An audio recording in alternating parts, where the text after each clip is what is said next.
Bonjour à tous et bienvenue dans cette nouvelle vidéo. Aujourd'hui, on va s'attaquer à la partie 2 du jour 1 du Advent of Code 2021. Donc, on va un petit peu modifier les règles du jeu.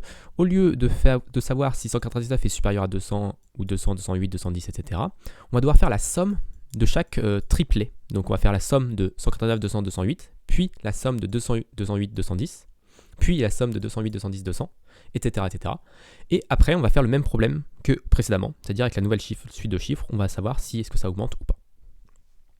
Donc pour ça, notre row input n'a pas changé, on va juste créer une partie 2 à notre exemple. Hop. Notre part 2. Ici, on va appeler part2 dans notre main. Et dans part2, on va reprendre le row input et on va faire d'autres choses. Donc on va faire trimlines, digit, parse, donc c'est la même chose, on va récupérer notre suite de chiffres.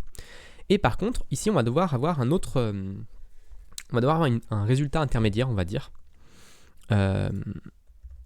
Donc là, on va avoir un let sums, et on va faire notre calcul final, on va le faire sur sums. Donc let sums, qu'est-ce que ça va être? Donc les sommes, on va faire un peu le même concept, on va prendre les digits, et on va faire une window, même chose, point window, sauf qu'on va prendre cette fois-ci une fenêtre de 3 chiffres. Ensuite, on va les map, et ici, on va avoir digits. Donc on va avoir 3 chiffres à ce niveau-là. Et est-ce que je peux faire digits.sum? Je ne sais pas. On va voir. Est-ce que ça existe? Ça n'a pas l'air d'exister. Donc on va regarder un petit peu si ça existe ou pas. Et puis on va collect pour pouvoir faire une slice après coup. Donc on va faire un vec ici de U32. Tac. Et donc on va chercher si on peut avoir une somme facilement d'une slice. Donc slice sum rust. Est-ce que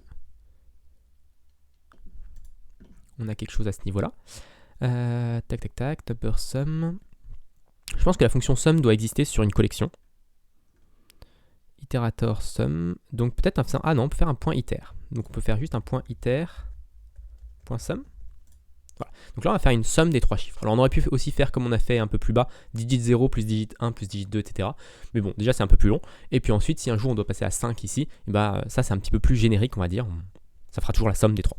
Ou des 4, ou des 5, ou des 10, ou des 12 qu'on leur demande.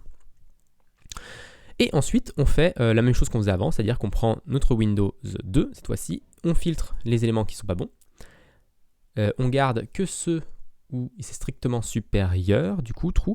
S'ils sont égaux, dans ce cas-là, ça va être false.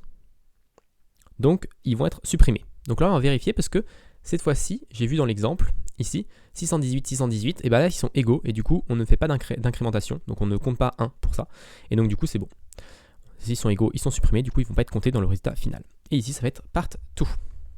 Donc je pense que là c'est la seule chose qui a changé. En fait on a dû faire un petit calcul intermédiaire pour reconstruire une nouvelle suite de chiffres. Et du coup je peux juste lancer mon cargo run bin 01. Et mon deuxième élément c'est 1805. Donc on va tester tout de suite.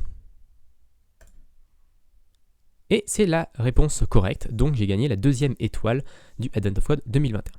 Donc voilà pour cette deuxième partie du jour 1 du Advent of Code 2021. J'espère qu'elle vous a plu. Si vous a plu, n'hésitez pas à vous abonner à la chaîne pour ne pas manquer les prochaines vidéos. Puis moi je vous donne rendez-vous demain pour le jour 2 du Advent of Code 2021.